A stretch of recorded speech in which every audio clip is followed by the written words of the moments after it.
Guys, you have probably heard about the commercial real estate crash. Now, what you may not realize is just how early we are in this crash and how it's not just isolated to office. We're going to take a look at a few headlines that may inform you about what's happening, and then we're going to deep dive into some mechanics on a property here in Nashville that doesn't look good. Now, this is going to be a series of videos educating you on just how bad the commercial real estate space is. If you don't know who I am, my name's Flynn.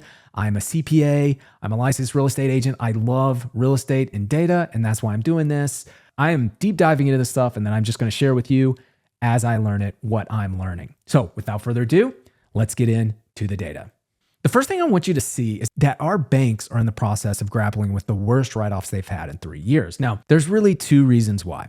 The first is consumers are struggling with higher interest rates. And the second, probably not a shock, the commercial real estate industry is still grappling with the fallout from the pandemic. This is obvious in office, but what people aren't talking about as much is the risk in the other classes like multifamily that actually are grappling with a different problem from the free money from the pandemic. We're going to get into that here in just a minute. Now, if you want to see what the charge-offs are, you can see that they're expecting to climb once again to a total of $5 billion from $4.5 billion in Q2, and it's going up every single quarter. Now, why is that, and do we expect it to continue?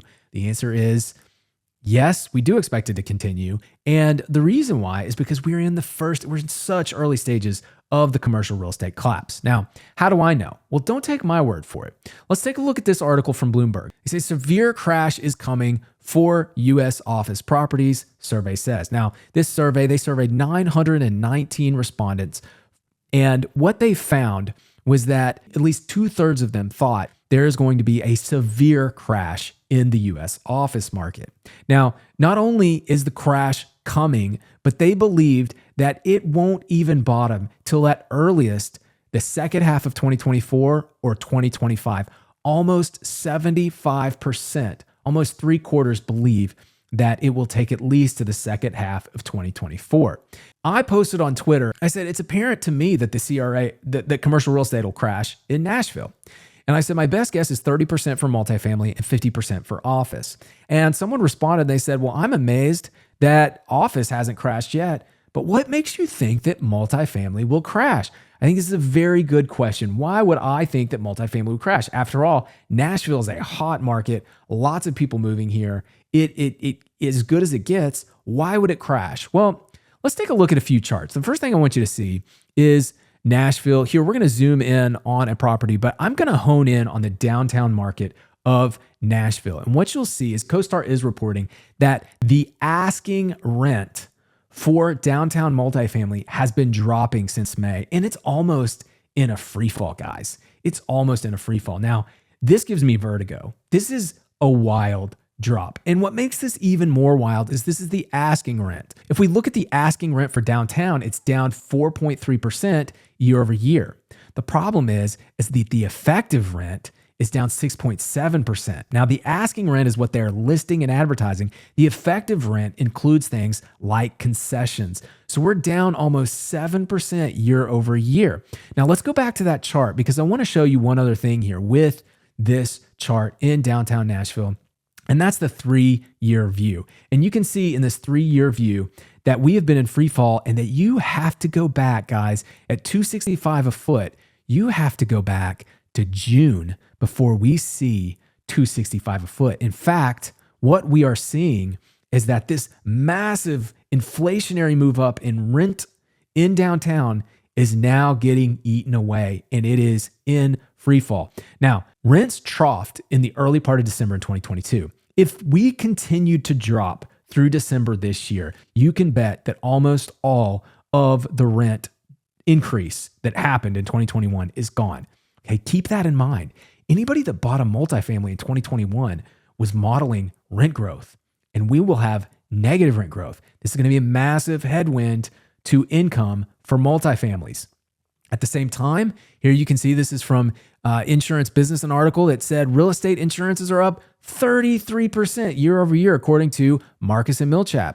I can tell you whether you want to use the number 33% or 20% or even 15%. The bottom line is we are seeing real estate insurance double-digit increase. This is operating expenses that are eating away at any profits. So we have rent rates eating away at profits. We have operating expenses eating away at profits. Oh, and by the way, guys, it's not just that the rent is dropping, but look at the vacancy. The vacancy is skyrocketing. It's gone up from 12 to 18%. Now, on the property we're going to look at today actually has a pretty manageable occupancy. I'm not so much worried about their occupancy, but just look at that trend. Even with good occupancy, let's see what's happening here. Now, 2010 West End, here we go. Okay, so 2010 West End Avenue. This is the one I want to look at. They have about 22 available. You can see this is a fantastic location, guys. This is right across from Vanderbilt's campus.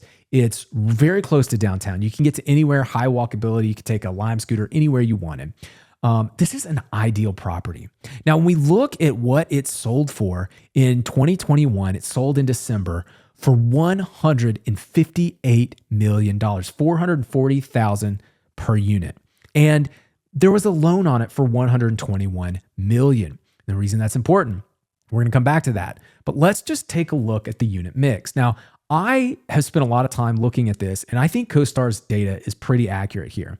And so what they have is the effective rent per unit is $2,405, and they have 358 units total with 22 that are unoccupied right now. So we're going to use that as the vacancy. And so what I'm going to do is I'm going to say 2,405 times 358 minus 22, which gives me 336.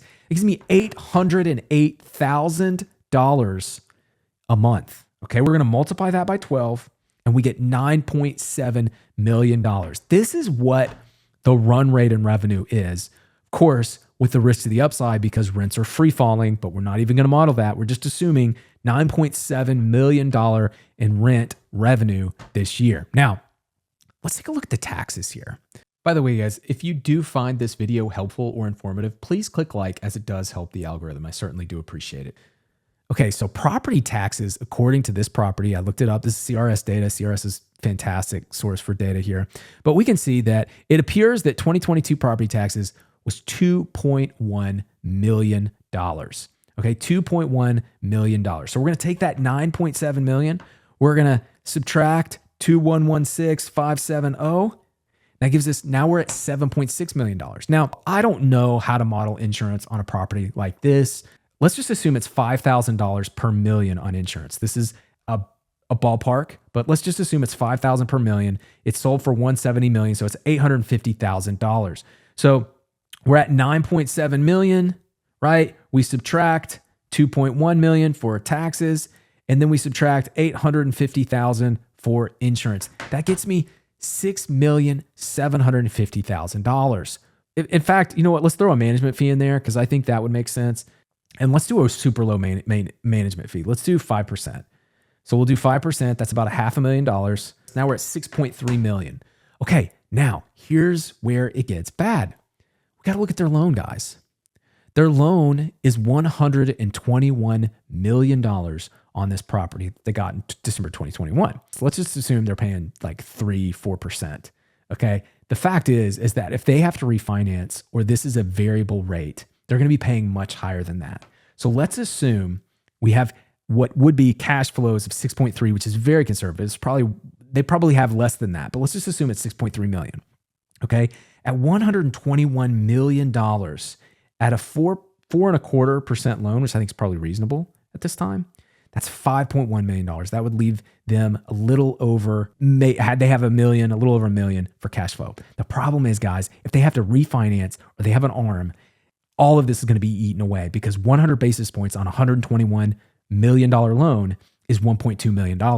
So as soon as they refinance this, they're in negative cash flow. Right out of the gate, they're in negative cash flow. And that is the problem, is you have a beautiful property sold at what I would consider a very high valuation, but regardless, like they could have cash flowed it. They could have paid their debt. And we haven't even gotten to the fact that they paid $170 million for this thing.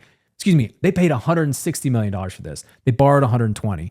So they're not even cash flowing on the $40 million of equity they put into this. And if they borrowed for that other $40 million, who knows? Like that's just bad, guys. They're not making money on this property. In fact, as soon as they have to refinance, they're going to be writing a check every month.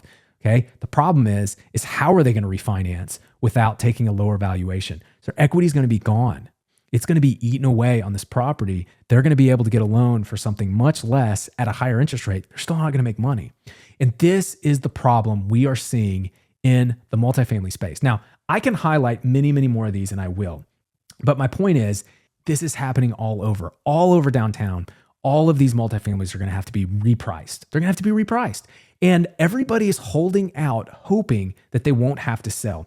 And we are going to see, I have some other multifamilies I'm going to highlight that show you they are coming due in 2024. There's many that are coming due in 2024, haven't refinanced yet, and they're going to have to sell. And if they sell, they're going to have to sell at a much lower price. So this is coming. It may take some time. It's taking much longer than I thought, but just be advised, we will see massive repricing, even in the multifamily in downtown Nashville.